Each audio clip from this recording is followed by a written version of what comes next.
guys, and welcome back to my channel. My name's Amy and I'm a full-time traveler. Today I'm taking you and my boyfriend Sam, who's British, around Toronto to show you what's possible to do in 48 hours.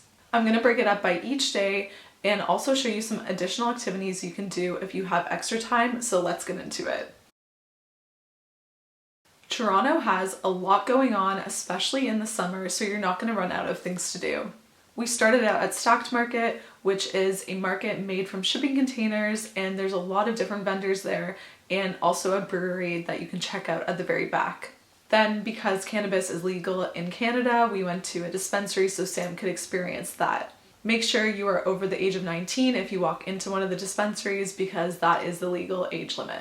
Toronto is also a very big shopping city, but we're not so much into shopping, so instead we went to different thrift and vintage places to check out what they had. I took Sam to one of my favorite thrift stores on Queen Street West, known as the Black Market. Kensington Market is another popular area to check out, especially on the weekends because they have so many different vendors, markets, and food to try out. You can't miss the iconic tree car that's in the middle of Kensington Market, and then you should go get some food because you'll probably be a little hungry. We ended up getting poutine for lunch, which is Canada's national dish, because Sam had to try it out and I recommend that you do too. I have another video posted already about the different Canadian foods to try, so make sure you click on that one when you're done this video if you want to see how Sam ranked different Canadian snacks and foods. After lunch and some shopping, you might want to head over to Graffiti Alley. Sam loved all the different raccoon graffiti, and I had no idea that Toronto was really known for raccoons, but apparently we are. We ended up taking far too many pictures with the raccoon graffiti, and later that night we actually ended up seeing a raccoon.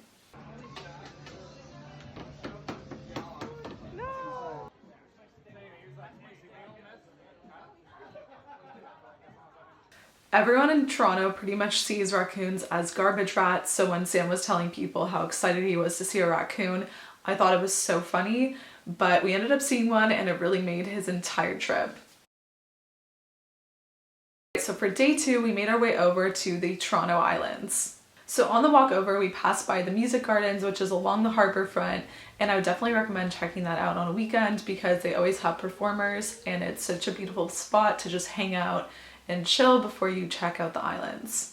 The best way by far to get to the islands is by a taxi boat. There are a few different options for taxi boats depending on where you are along the waterfront. We ended up getting the Tiki taxi just because it was closest to where we were, and it's only $3 more than the ferry to get there, and then you can take the ferry back for free. When you actually get to the islands, there isn't a whole lot going on, but it's a beautiful spot to just walk, enjoy the nature, and check out some of the different beaches, one of which is clothing optional. We ended up taking the ferry over to Hanlan's Point, but there's also Center Island and Wards Island. And we walked from Hanlan's all the way across to Wards, which is a lot of walking, so if you don't want to do that much walking, I'd recommend either taking the taxi right to Hanlan's Point or to Wards because Center Island is a little bit overpopulated, it's busy with families, and not really as nice in my opinion. As you're getting off the ferry, it's a good time to check out Beaver Tails because they have a location right down the street.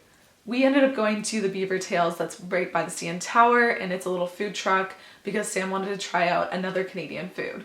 Here's what he thought of the beaver tail. Got the beaver tail? Smell it? Give it a bite.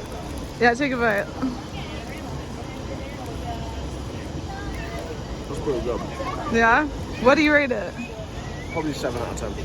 Good. Of course, the CN Tower is a touristy spot that's worth checking out if you have the time. However, we were prioritizing a few different things, so we didn't actually have a chance to go take the elevator all the way to the top. However, the CN Tower is right beside the Rogers Centre, which is a sports arena where concerts are also held, and we just so happened to get last-minute tickets to Beyonce when he was there, so we went to the concert and it was such an amazing experience.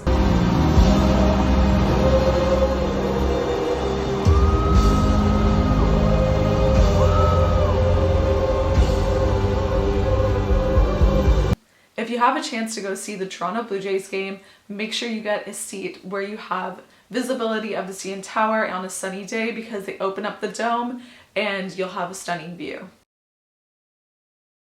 If you have some extra time in Toronto and want some new activities to do, go check out the Leslie Spit, otherwise known as Tommy Thompson Park. There are many different trails that you can wander down on a bike, or you can just walk your way through it and it'll take you a few hours.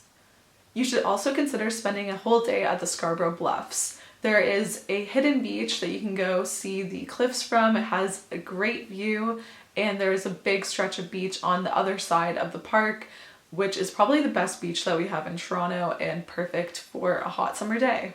Of course, Niagara Falls is a classic and one that almost every single tourist will want to see.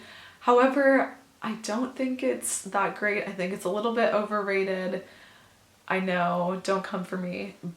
But it's seriously like the Vegas of Canada, in my opinion. The town itself is nothing special. The falls are beautiful, but they're right at a border crossing to the US, so in my opinion, it's not really that nice. If the person visiting, or if you really want to go to Niagara Falls, make sure you add Niagara on the Lake to your itinerary so that way you can go see some of our wineries. It's only about a half-hour drive from Niagara Falls and definitely worth it. You can do a few different tastings at different wineries and it won't cost you too much. We stopped by a few at the end of our trip and it was a great way to round it out. So that's 48 hours in Toronto.